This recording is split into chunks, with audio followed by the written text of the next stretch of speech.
ఏడుగురు అన్నదమ్ములు బంగారు దానిమ్మ కథ. అనగనగా ఒక మహారాజు. అతని పేరు ఆనందవర్ధన మహారాజు.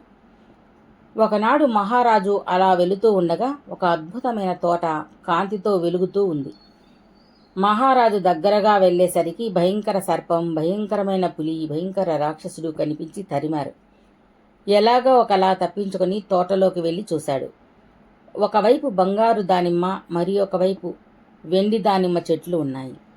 బంగారు దానిమ్మ చెట్టు వద్దకు వెళ్ళి కోయబోయాడు. ఇంతలో కాలు జారి కింద దబ్బున పడ్డాడు. నడుం పట్టుకుంది. అమ్మా అంటూ ఉండగా కళ్ళు తెరిచాడు. మంచంపై నుండి దొర్లి కింద పడ్డాడు. అంతలో పరచారికలు మహారాజుకు సేవ చేశారు. అప్పుడు మహారాజు ఇదంతా కలన, నిజంగా జరిగినట్లు అనిపించింది అని మరునాడు సభలో పండితులు, మంత్రులు మొదలైన పెద్దవారందరూ ఉండగా మహారాజు తనకొచ్చిన కలను గురించి తెలిపి, ఇది ఎంత విచిత్రం, నిజంగా జరిగినట్లుగా అనిపించింది, అటువంటి తోట ఎక్కడైనా ఉందా అని అడిగాడు. అప్పుడు అక్కడున్న వారందరూ వెర్రిమొఖాలు వేశారు. ఒక పండితుడు మాత్రం, మహారాజా, ఎక్కడో ఒక పాత గ్రంథంలో ఆ తోట గురించి చదివాను. అది మాయా తోట. అక్కడికి ఎవరూ వెళ్ళలేరు. ఇసుక ఎడారి, పర్వతాలను దాటి వెళితే ఎర్రటి రక్తము లాంటి నీటితో భయంకరమైన నది ఒకటి ప్రవహిస్తూ ఉంటుంది. దాన్ని దాటితే అక్కడ తోట ఉంటుంది. దాన్ని భయంకరమైన పులి కావిలి కాస్తూ ఉంటుందట. ఎవరైనా వస్తే అది చంపేస్తుంది. దాన్ని కూడా దాటి వెళ్ళగలిగితే పెద్ద సర్పం, అది అతి పెద్ద పడగతో ఉంటుందట. దాని విషంతో చంపేస్తుంది. దాన్ని కూడా తప్పించుకొని వెళ్ళగలిగితే ఒక రాక్షసుడు మింగేస్తాడు. ఒకవేళ పండు కోసుకొని ఆ భయంకరమైన దుర్వాసన గల నది దాటగలిగితే ఆ రాక్షసుడు ఏమీ చెయ్యలేడు. నదిని దాటి యువతలకు రాలేడు. మహారాజు ఆ మాటలను విని వైద్యులను పిలిపించి ఆ రాక్షసుడిని చంపగలిగే అతి భయంకర కాలకూటం తయారు చేయమని చెప్పాడు. ఒక మంచి పదునైన బాకు పులి కోసం తయారు చేయించాడు. ఒక పొడవాటి కరవాలం పాము కోసం చేయించాడు. అన్నీ తీసుకొని వెంటనే ప్రయాణమై కలలో కనిపించిన దిక్కుకు ప్రయాణమయ్యాడు. అలా వెళుతూ ఉండగా ఒక ప్రాంతంలో రాళ్లతో, గుట్టలతో ఉన్న ఎత్తైన కొండ ప్రాంతం వచ్చింది. దానిపై జాగ్రత్తగా వెళ్ళకపోతే క్రింద లోయలో పడి మరణిస్తారు. అలా జాగ్రత్తగా ఆ కొండపై ప్రయాణించి ఎలాగో ఒకలా ఆ పర్వతం దిగి అవతల వైపుకు చేరాడు. ఇంకా కొంత దూరం వెళ్ళగా ఎక్కడా చెట్లు, చేమ లేదు. తాగడానికి గుక్కడు నీరు కూడా లేవు. నాలుక పిడచకట్టుకుపోతూ ఉంది. తన దగ్గర ఉన్న కొద్దిపాటి నీటిని కొద్ది కొద్దిగా చప్పరించి తాగుతూ వెళుతూ ఉన్నాడు. మహారాజు అక్కడక్కడ ఇసుక ఊబిలు ఉన్నాయి. పొరపాటున కాలు పెడితే అంతే, భూమి అడుక్కు వెళ్ళిపోతారు. అక్కడ ఇసుక సుడిగాలులు తిరుగుతూ ఉంది. ఇసుక సర్పాలు, అత్యంత వేడి, ఇవన్నీ భరిస్తూ తెలివిగా తప్పించుకుంటూ ముందుకు వెళ్ళసాగాడు. కొంచెం దూరంలో చెట్లు కనిపించాయి. సంతోషించి వడివడిగా అడుగులు వేస్తూ అక్కడికి వెళ్ళి అక్కడ ఉన్న నీటిని త్రాగి కాసేపు సేద తీరి అలా వెళ్ళగానే ఒక భయంకరమైన ఎర్రటి నది దుర్వాసనతో ప్రవహిస్తూ ఉంది. వెంటనే అక్కడి చెట్లను తొలగించి చిన్న పడవ మాదిరి తయారు చేసుకొని ఆ నదిలో ప్రయాణించి వెళ్ళసాగాడు. అలా నదిలో మొసళ్ళు, చేపలు కొట్టుకుని పోతూ ఉన్నాయి. ఆ ఎర్రటి నదిలో చూస్తేనే భయంగా ఉంది. అయినా ధైర్యంగా నదిలో ప్రయాణం చేసి నదిని దాటాడు. అలా వెళుతూ ఉండగా ఒక నిలువెత్తు పెద్ద పులి గాండ్రిస్తూ ఎటో చూస్తూ కనిపించింది. మెల్లగా అడుగులో అడుగు వేస్తూ శబ్దం రాకుండా దానిమ్మ తోట వైపు వెళ్ళాడు.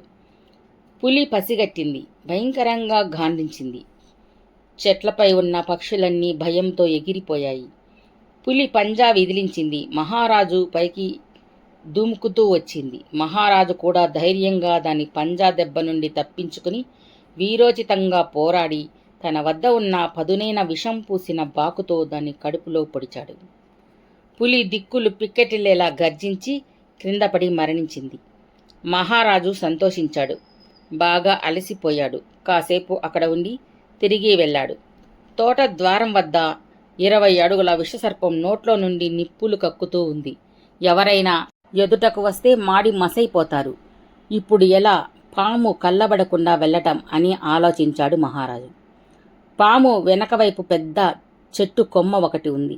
మహారాజు మెల్లగా ఆ చెట్టు మొదటి వద్దకు వెళ్ళి జాగ్రత్తగా చెట్టు ఎక్కి మెల్లిమెల్లిగా పాక్కుంటూ సర్పం వద్దకు వచ్చాడు. తన వద్ద ఉన్న పొడవాటి కత్తి తీసుకుని దాని ముందు భాగం మెరుస్తూ ఉంది. దాన్ని వజ్రం పొడితో తయారు చేశారు. సర్పం వెనుక చిన్న అలికిడి వినిపించేసరికి అది తల్లి తిప్పి చూసింది. అటువైపు అగ్నిజ్వాలలను ఊదింది. అప్పటికే మహారాజు గాలిలోకి ఎగిరి కత్తితో సర్పం తల తెగ్గొట్టేశాడు. మహారాజు ఎక్కిన చెట్టు కాలిపోతూ ఉంది. మహారాజు మెల్లగా క్రిందపడి లేచాడు. ఎదురుగా తోట ద్వారం కనిపించింది. మెల్లగా తోటలోకి వెళ్ళాడు. అక్కడ బంగారు, వెండి, దానిమ్మ పండ్లు ఉన్నాయి. ఆ చెట్లను చూసి బంగారు దానిమ్మను తెంచుకుని తన వద్ద దాచుకున్నాడు. దానిమ్మ పండును తన వద్ద దాచుకోగానే అతనికి కొత్త ఉత్సాహం వచ్చింది. తోట బయటకు రాగానే పెద్ద బ్రహ్మరాక్షసుడు తరుముకుంటూ వస్తున్నాడు. మహారాజు నది వద్దకు పరిగెత్తి పారిపోతున్నాడు. రాక్షసుడు పెద్ద పెద్ద అంగలు వేసుకుంటూ మహారాజును పట్టుకోవడానికి వస్తూ ఉన్నాడు. ఎలాగో ఒకలా మహారాజు ఆ ఎర్రటి నదిలో విడిచిపెట్టిన చిన్న పడవని ఎక్కాడు. ఆ రాక్షసుడు తన పెద్ద చెయ్యిని సాచి నోరు భయంకరంగా తెరిచి మహారాజును పట్టుకోవడానికి ముందుకు వచ్చాడు. మహారాజు వెంటనే రాక్షసుడి కోసం తయారు చేయించిన కాలకూట విషం ఆ రాక్షసుడిపైకి విసిరాడు. ఆ రాక్షసుడు దాన్ని పట్టుకుని చేతితో దాన్ని నలిపి నమిలివేశాడు. అందులో నుండి వచ్చిన ఘాటైన మత్తు వాసనకు ఆ రాక్షసుడు కొద్దిసేపు మూర్ఛపోయాడు. ఆ రాక్షసుడికి మెలకువ వచ్చేసరికి మహారాజు ఆ ఎర్రటి నీటిని దాటేశాడు. ఆ నది దాటితే ఆ రాక్షసుడు ఇంకేమీ చెయ్యలేడు. మహారాజు తన రాజ్యం చేరుకుని బంగారు దానిమ్మను పూజగదిలో ఉంచాడు. ఆ దానిమ్మ ఉన్న చోట అంతా సుభిక్షంగా ఉంటుంది. ఆ రాజ్యంలో అంతా సుఖ సంతోషాలతో ఉంటారు. ఇలా ఉండగా మహారాజు ఒకనాడు వేటకు వెళ్ళాడు. అలా వెళుతున్నప్పుడు బంగారు దానిమ్మను వెంట తీసుకుని వెళ్ళాడు. అది ఉండగా అలసట రాదు, ఎంతసేపైనా వేటాడవచ్చు. మహారాజు ఒక కొండ శిఖరంపై గుర్రంలో వెళుతూ ఉండగా పొరపాటున దానిమ్మ జారి లోయలోకి దొర్లి పడిపోయింది. మహారాజు ఎంతో కష్టపడి సంపాదించిన బంగారు దానిమ్మ జారిపోవడంతో దానిని వెతుక్కుంటూ లోయలోకి దిగాడు. అలా వెతుకుతూ వెళ్ళగా అక్కడ పాతాళలోకంలోకి దారి కనిపించింది. ఆ దారి గుండా లోనికి వెళ్ళాడు. అలా పాతాళం చేరగా అక్కడ ఉన్నవారు అతనిని బంధించి వారి రాజు వద్దకు తీసుకుని వెళ్లారు. అతడు, ఎవరు నీవు, ఎందుకు వచ్చావు అని అడిగాడు. అప్పుడు మహారాజు, కొండపై తన దానిమ్మ జారి కింద పడిపోయిందని దానిని వెతుక్కుంటూ వచ్చానని చెప్పాడు. అది విని వారు అతడిని విడిచిపెట్టారు. ఆ బంగారు దానిమ్మ మాకు దొరికింది, అది ఇప్పుడు మాది అన్నాడు ఆ పాతాళరాజు. మహారాజు తాను ఎంత కష్టపడి దాన్ని సంపాదించింది చెప్పాడు. అది విని పాతాళ మహారాజు దానిమ్మ నుంచి ఒక విత్తనము తీసి మహారాజుకు ఇచ్చి, ఇది తీసుకుని వెళ్ళి నాటుకు చెట్టు మొలుస్తుంది అని చెప్పాడు. మహారాజు విత్తనాన్ని జాగ్రత్తగా తీసుకుని వెళ్ళి తన ఉద్యానవనంలో నాటి జాగ్రత్తగా తనే రోజు నీళ్లు పోస్తూ పెంచుకుంటున్నాడు. ఇలా ఉండగా మహారాజుకు 7 పుత్రులు కలిగారు. దానిమ్మ కూడా మొలకెత్తి పెరిగి పెద్దదయ్యింది. మహారాజుకు ఆ దానిమ్మ చెట్టుకు బందోబస్తుగా చేశాడు. అక్కడికి ఎవ్వరూ వెళ్ళలేరు. మహారాజు పుత్రులు కూడా పెరిగి పెద్దవారయ్యారు. దానిమ్మ చెట్టుకు ఇప్పుడు బంగారు దానిమ్మ కాయలు కాశాయి. మహారాజు అది చూసి ఆ కాయలు కోసి దేవునికి పెట్టాలి అని అనుకున్నాడు.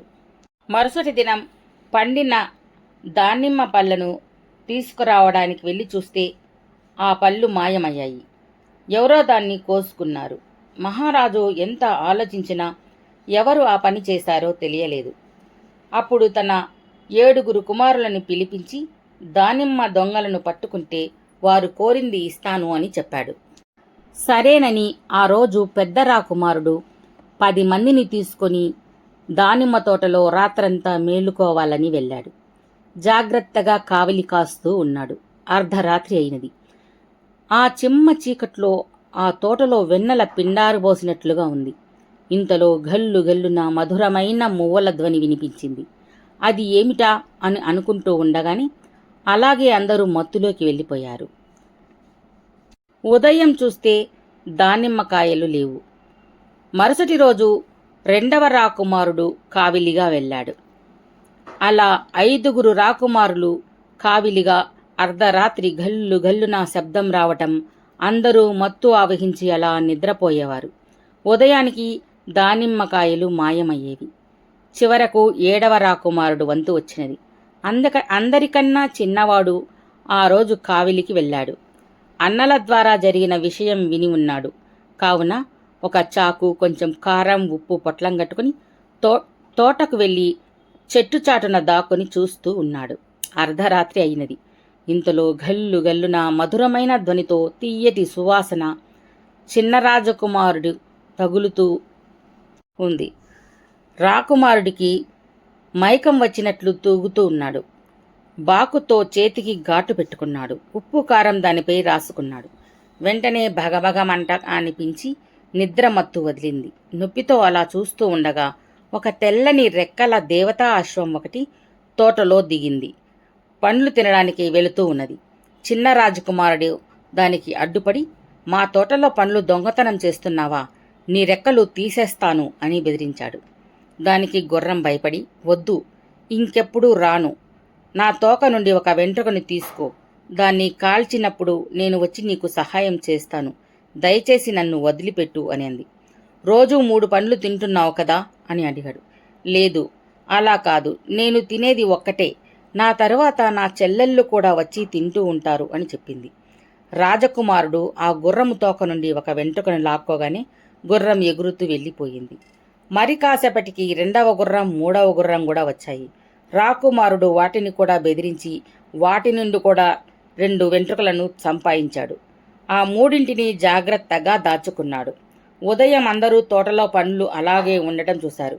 మహారాజు చిన్న రాజకుమారుడిని మెచ్చుకుని అతడిని ఎంతో బాగా చూసుకున్నాడు. అది చూసి అన్నలో 6గురికి చాలా కోపం, అసూయ కలిగాయి. వారందరూ చిన్నవాడిని తమతో ఎక్కడికి తీసుకుని వెళ్ళేవారు కాదు.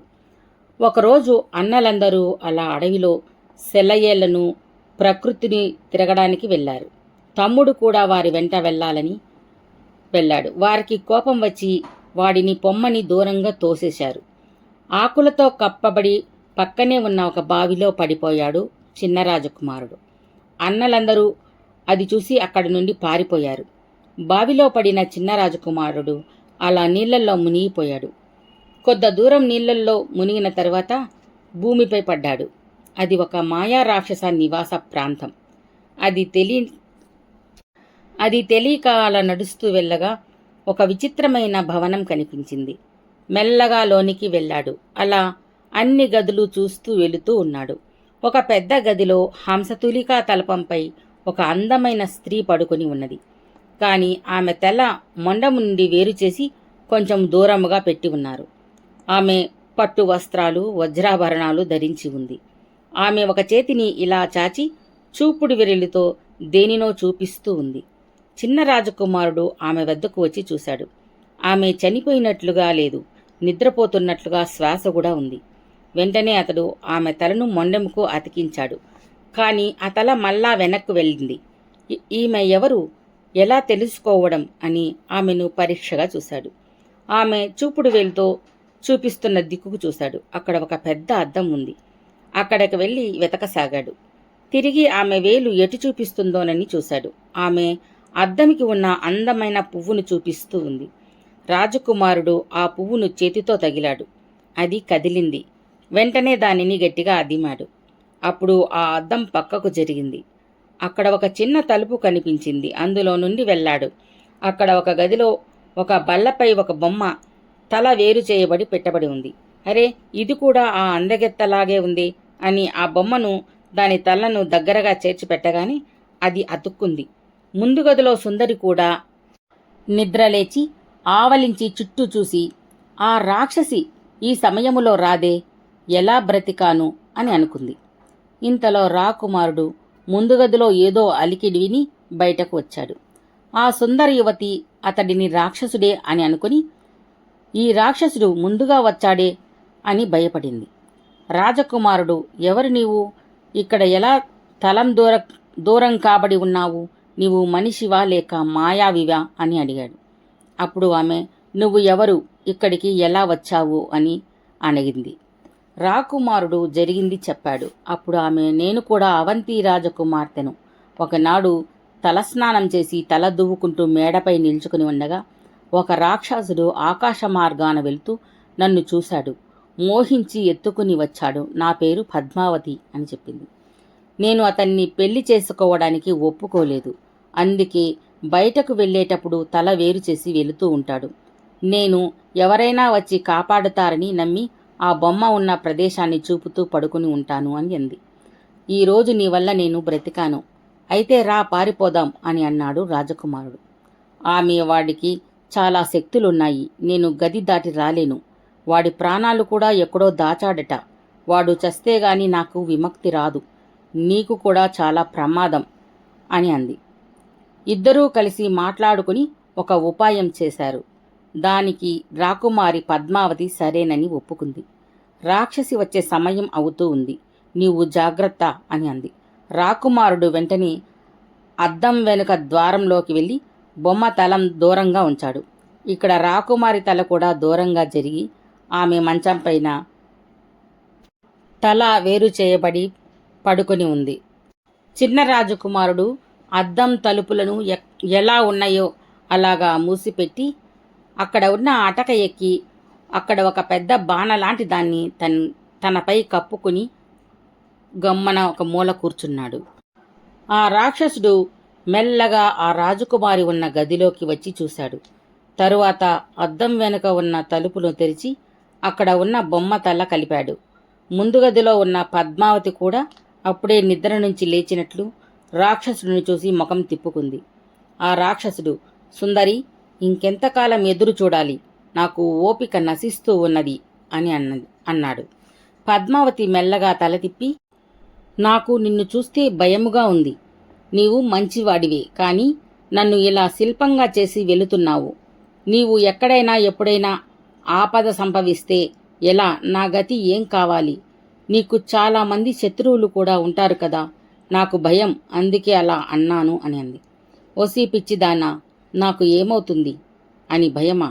నీవేం భయపడకు. నా ప్రాణాలు 7 కొండలు 7 సముద్రాల అవతల ఒక భయంకర అడవిలో ఒక ఎర్ర పూల చెట్టు ఉంది. ఆ చెట్టు త్వరలో గుండా వెళితే లోపల అందమైన భవనం ఉంటుంది. అక్కడ మా అక్క ఉంది, హిడంబి దాని పేరు. మా అక్క దగ్గర చిన్న చందనపు పెట్టె ఉంటుంది. అందులో 2 తుమ్మెదలు ఉంటాయి. ఒకటి అక్క ప్రాణం, రెండోది నా ప్రాణం. అక్కడికి వెళ్ళి అక్కను మోసం చేయడం ఎవ్వరి వల్ల కాదు. అక్కను, మనుషులను తినడం అంటే చాలా ఇష్టం. అక్కడికి వెళ్ళిన వారిని అక్క నమిలి మింగివేస్తుంది. నీవేం దిగులు పడకు అని చెప్పాడు. లోనికి వెళ్ళి కావలసినవి తిని పడుకొని నిద్రపోయాడు ఆ రాక్షసుడు. చిన్న రాజకుమారుడు మెల్లగా క్రిందికి వచ్చి నిద్రపోతున్న రాక్షసుడి చేతికి ఉన్న ఒక ఉంగరాన్ని తీసుకుని, పద్మావతికి భయపడకు, త్వరగా వస్తాను అని చెప్పాడు. అలా కొంత దూరం వెళ్ళి భద్రముగా దాచుకున్న ఒక గుర్రం వెంట్రుకను తీసి కాల్చాడు. అంతలో ఆకాశం నుండి రివ్వున రెక్కల గుర్రం వచ్చింది. ఎందుకు పిలిచావు అని అడిగింది.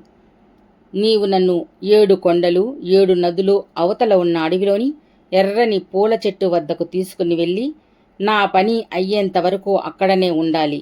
తిరిగి నన్ను ఇక్కడికి చేర్చాలి అని అడిగాడు. గుర్రం వెంటనే ఆ చిన్న రాజకుమారుడిని వీపుపైన ఎక్కించుకొని 7 కొండలు 7 సముద్రాలను దాటింది. అలా వెళ్ళి ఒక అడవిలోని ఎర్రని పూల చెట్టు వద్ద దిగింది. తర్వాత పని చేసుకునిరా, అంతవరకు నేను ఇక్కడే ఈ అడవిలో తిరుగుతూ ఉంటాను అని చెప్పి అడవిలోకి వెళ్ళిపోయింది. రాకుమారుడు మెల్లగా చెట్టు తొర్ర వద్దకు వెళ్ళి తలుపు కొట్టాడు. అక్కడ ఉన్న చిన్న గంటను లాగాడు. ఇంతలో గనగనా శబ్దం వినిపించింది. తలుపు తెరుచుకుంది. మెల్లగా లోనికి వెళ్ళాడు. లోపలంతా చాలా అందముగా అలంకరించబడి ఉంది. మెల్లగా అలా చూస్తూ ఉండగా ఒక ఎత్తైన రాక్షసి వచ్చింది. ఎవర్రా నీవు? లోనికి ఎలా వచ్చావు అని అడిగింది. అత్తయ్య, నేను మీ తమ్ముడి పెంపుడు కొడుకుని. మిమ్మల్ని చూసి మీకు సేవ చేయమని నన్ను పంపాడు. కావాలంటే ఈ ఉంగరం చూడండి అని ఆ బండరాక్షసుడి నుండి తీసుకుని వచ్చిన ఉంగరం చూపించేసరికి ఆ రాక్షసి ఆ ఉంగరాన్ని గుర్తుపట్టి, అవును, ఇది నా తమ్ముడిదే అని, చూడు నాయనా, నాకు ఈ మధ్య కొంచెం బాగాలేదు. నా తమ్ముడికి నా మీద ఎంత ప్రేమ అని సంతోషించి చిన్న రాజకుమారుడిని ఆ ఇంట్లోని ఒక గదిలో ఉండటానికి చూపించింది. అబ్బా, ఎలాగో ఒకలా నమ్మించాను. తొందరగా ఆ రాక్షసుడి ప్రాణాలు తీసుకుని వెళ్ళాలి అని అనుకున్నాడు. మరుసటి రోజు నుండి ఆ అత్త రాక్షసికి కావలసిన పనులు చేసిపెట్టి వీపు ఒత్తి కాళ్ళు ఒత్తి కొద్ది రోజులకు ఆ రాక్షసి బాగా అలవాటు పడింది.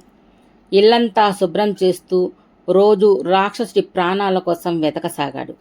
ఎక్కడా కనిపించలేదు. ఇక ఆ అత్త రాక్షసి గది ఒక్కటే మిగిలింది. ఒకరోజు అత్త, ఇల్లంతా శుభ్రంగానే ఉంది, నేను నీ గది మూసినట్లు మాసినట్లు ఉంటుంది ఎప్పుడు, నీకు ఇష్టమైతే శుభ్రం చేస్తానత్తా అని అడిగాడు. సరే కాని నేను పడుకునే పడక తగలకుండా శుభ్రం చెయ్యి అని అంది అత్త రాక్షసి. రాజకుమారుడు ఆ గదిని కూడా శుభ్రం చేసేదానికి వెళ్ళాడు. ఇక ఆ మంచంపై చూడాలి అని దిండు ఎత్తగాని తాళం చెవి కనిపించింది. ఇవి దేనివి అని అనుకున్నాడు. మరుసటి రోజు అత్త రాక్షసి తెలియకుండా తాళం చెవి తీసుకుని దాచుకున్నాడు. ఆ రాక్షసి బయట ఆహారం తినటానికి వెళ్ళింది. అది అటు వెళ్ళగానే ఆ మంచం మీద పరుపును జరిపాడు. అక్కడ చిన్న అరలాంటిది ఉంది. శబ్దం రాకుండా దానిని తాళం తెరిచి చూస్తే అందులో ఒక బంగారు భరిన నగిశీలు చెక్కబడిన చిన్న పెట్టె లాంటిది కనిపించింది. దాన్ని తీసుకున్నాడు. మూత తీసి చూడగానే అందులో 2 తుమ్మెదలు, ఒకటి ఎర్రటిది ఒకటి నల్లటిది, నిద్రపోతూ ఉన్నాయి. ఒకదానిని చేతితో తగిలాడు. అది మెల్లగా కళ్ళు తెరిచి చూసి ఎగరడానికి లేచింది. వెంటనే పెట్టె మూతను మూసేశాడు. బయట ఆహారానికి వెళ్ళిన అత్తరాక్షసి ఒళ్ళంతా భయంతో వణికింది. ఏమిటిది అని ఇంటికి వేగంగా వచ్చింది. రాకుమారుడి చేతిలో ఉన్న తన ప్రాణాల పెట్టెను చూసి కోపంతో రంకెలేసింది. రాకుమారుడు పెట్టెలో నుండి ఎర్ర తుమ్మెదను తీసి నలిపేశాడు. అత్తరాక్షసి చచ్చింది. వెంటనే పెట్టెను భద్రముగా దాచుకుని తన రెక్కల గుర్రాన్ని పిలిచాడు. వెంటనే రెక్కల గుర్రం వచ్చింది. దానిపై ఎక్కి రాక్షసుడు పద్మావతి ఉన్న బావి వద్ద వచ్చి దిగాడు. దిగగానే రెక్కల గుర్రం సెలవు అంటూ మాయమైంది. రాకుమారుడు మెల్లగా బావిలోనికి ప్రవేశించాడు. రాక్షసుడు పద్మావతిని పెళ్లి చేసుకోమని బలవంతం చేస్తూ ఉన్నాడు. ఆగు రాక్షసా, నేను చేస్తాను నీకు పెళ్లి అని అన్నాడు. నీ ప్రాణాలు తీస్తా. దానికి రాక్షసుడు నవ్వి, మా అక్క నిన్ను మింగేస్తుంది, జాగ్రత్త అని అన్నాడు. అది ఎప్పుడో చచ్చింది, ఇక మిగిలింది నీవే అంటూ తుమ్మెదను బయటికి తీశాడు. రాక్షసుడు భయంతో నిలువెల్లా వణికిపోయాడు. ఆ నల్లటి తుమ్మెదను నలిపివేశాడు. అంత పెద్ద భారీ రాక్షసుడు ఎక్కడి వాడక్కడే కుప్పకూలిపోయాడు. రాకుమారుడు పద్మావతితో, నిన్ను మీ రాజ్యంలో వదిలి మా అన్నలను కలుసుకోవడానికి వెళుతున్నాను. తిరిగి వచ్చాక నిన్ను వివాహం చేసుకుంటాను అని చెప్పి చిన్న రాజకుమారుడు భద్రముగా దాచుకున్న 2వ గుర్రం వెంట్రుకను తీసి కాల్చగానే రెక్కల గుర్రం వచ్చింది. ఈ రాజకుమారిని మా రాజ్యంలో దించి నన్ను మా అన్నలు ఉన్న ఊరిలో దింపమని కోరాడు. ఆ రెక్కల గుర్రం అలాగే ఆమెను వారి రాజ్యంలో దింపి రాకుమారుడిని కళింగ రాజ్యంలో దింపి మాయమైంది.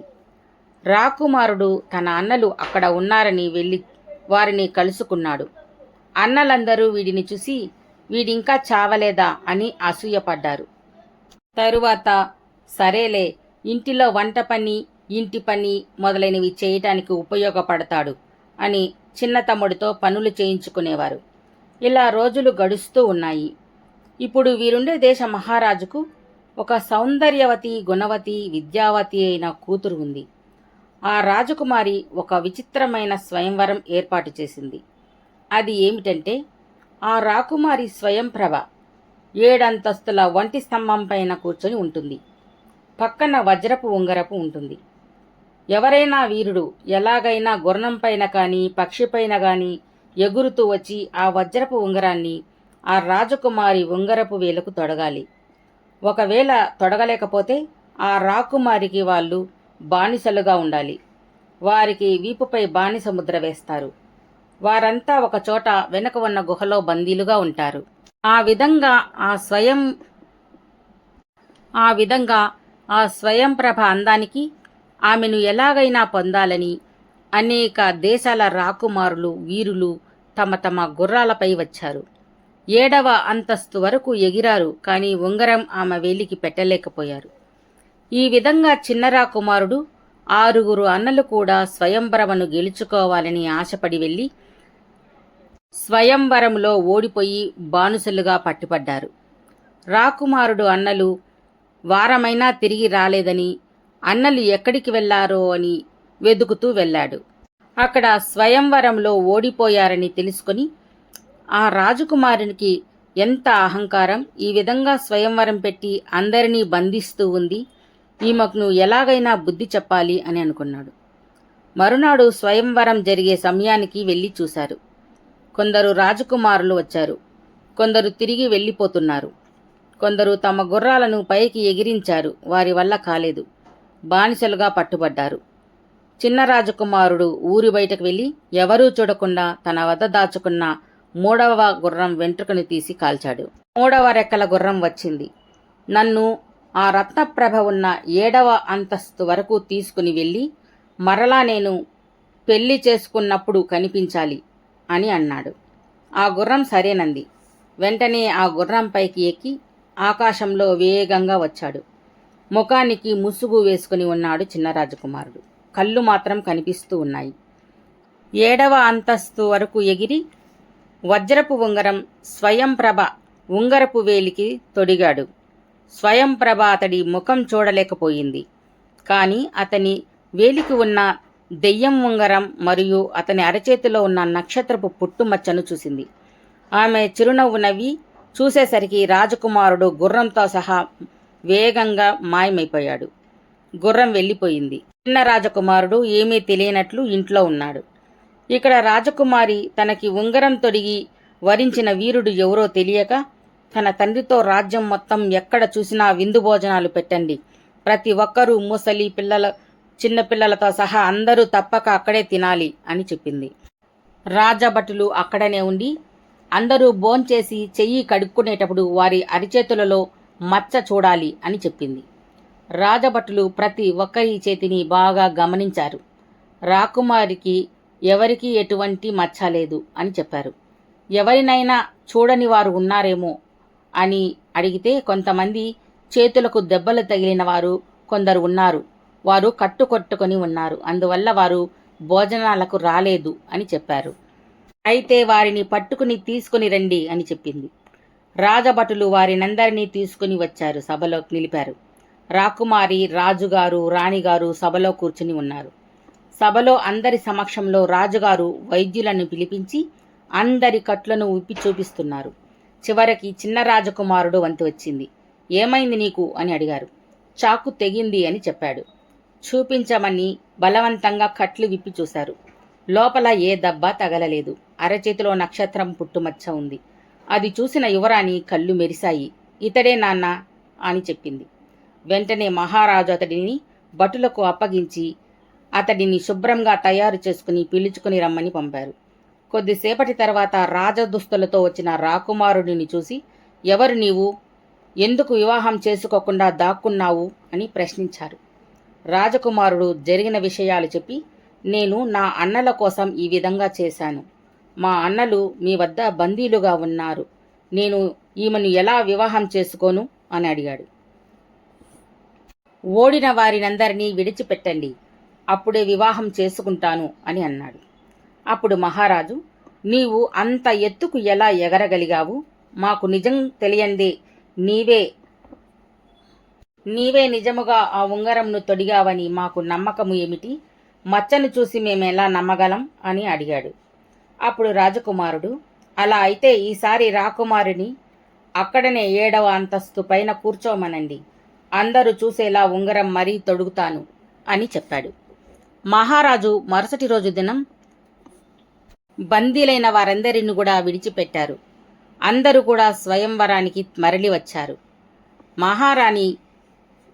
మహారాజు చూస్తూ ఉండగా యువరాణి 7వ అంతస్తు మేడపై అందమైన మెరుపు తీగలా కూర్చొని ఉన్నది. పక్కన వజ్రపు ఉంగరం ఉన్నది. రాకుమారుడు ఊరి బయటకు వెళ్ళి పెళ్లి వరకు ఉండమని కోరిన రెక్కల గుర్రాన్ని పిలిచాడు. ఆ గుర్రం వెంటనే ప్రత్యక్షమైంది. దానిపై కూర్చొని వేగంగా వచ్చి అందరూ చూస్తూ ఉండగా 7 అంతస్తుల మేడపైకి ఎగిరి వజ్రపు ఉంగరాన్ని అందుకుని ఆమె ఉంగరపు వేలికి తొడిగారు. రాకుమారి సిగ్గుల మొగ్గ అయినది. క్రింద ప్రజలందరితో పాటు ఈతడి అన్నలు 6 కూడా ఇదంతా చూసి ఆశ్చర్యపోయారు. తరువాత తాము ఎంత దుర్మార్గులుగా తమ్ముడిని బాధించినా తమ తమ్ముడు తమకు మంచి కోరడం చూసి వారు సిగ్గుపడ్డారు. తమ్ముడిని క్షమించమని అడిగారు. తమ్ముడు సరేనని తన తల్లిదండ్రులకు జరిగిన విషయాలు లేఖలో పంపారు. వారందరూ కూడా తరలివచ్చారు.